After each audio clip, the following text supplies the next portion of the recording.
Once upon a time, a king sought a husband for his charming, beautiful daughter.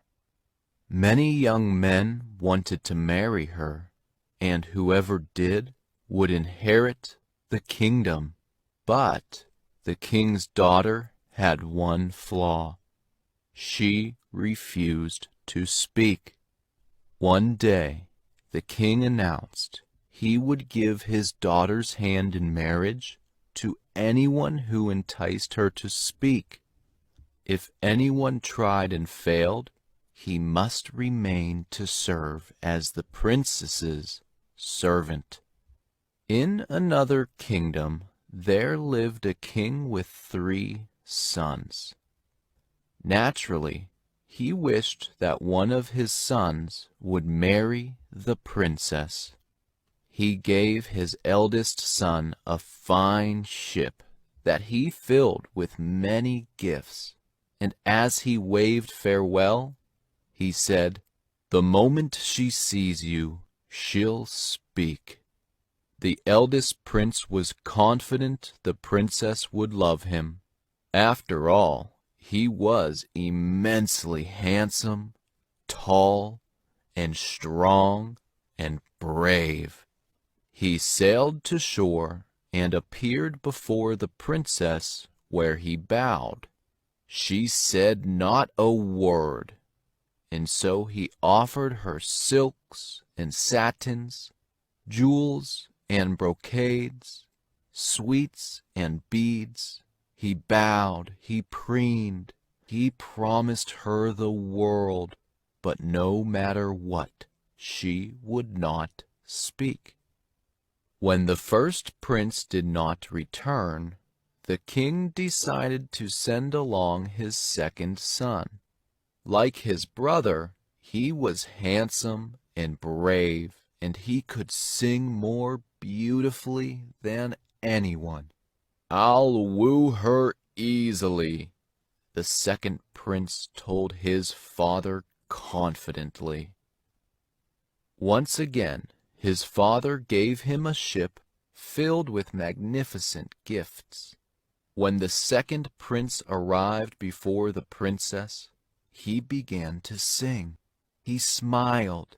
He told her beautiful tales, and she still would not speak.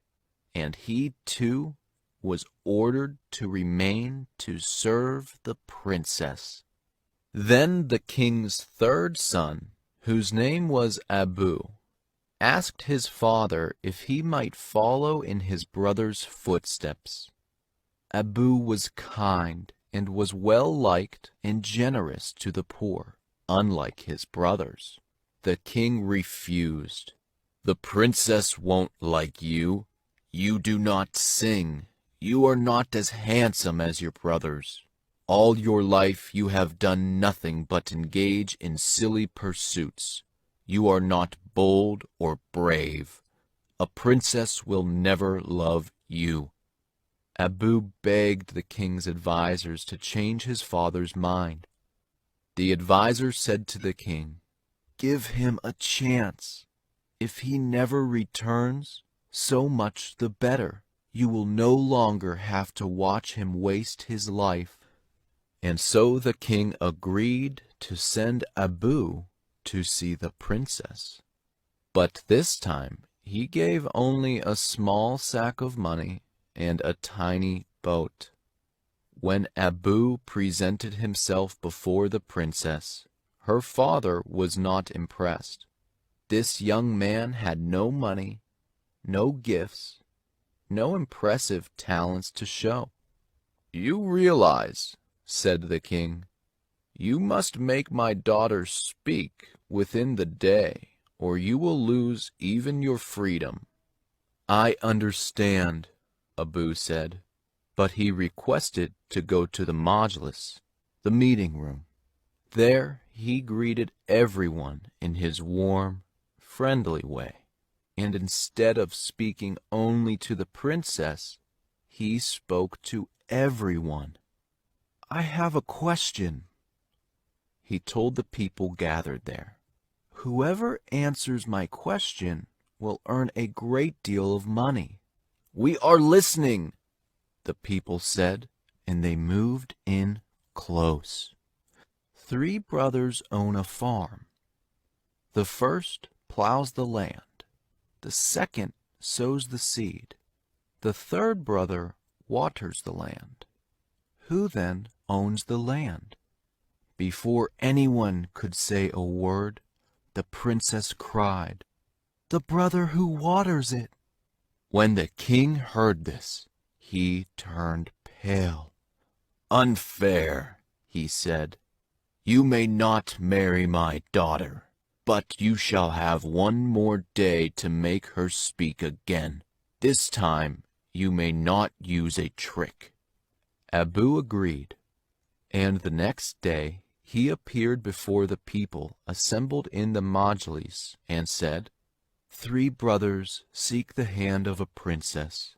The first has a telescope, the second a magic carpet, the third a magic apple. When the brothers look through the telescope, they see in the distance that the princess is dying. They climb upon the carpet and fly to her side. The third brother offers her the apple, and when she bites it, she is healed. Who saved her life?" The princess cried, "It is the brother who gave her the apple." The king was mystified, but he could no longer refuse his daughter's hand in marriage. "I will marry the princess," Abu said, "but I also want to sail to my own land and to take my brothers back home." The king agreed to this plan, and the 2 were married. The next day, Abu and his princess, along with his brothers, boarded the small boat to sail home. During the voyage, the 2 brothers threw Abu overboard.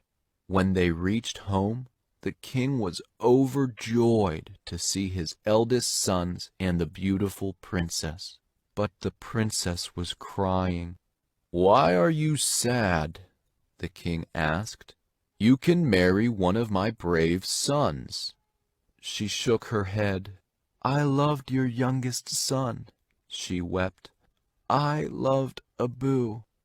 Meanwhile, the dolphins rescued Abu and carried him upon their backs to the shore.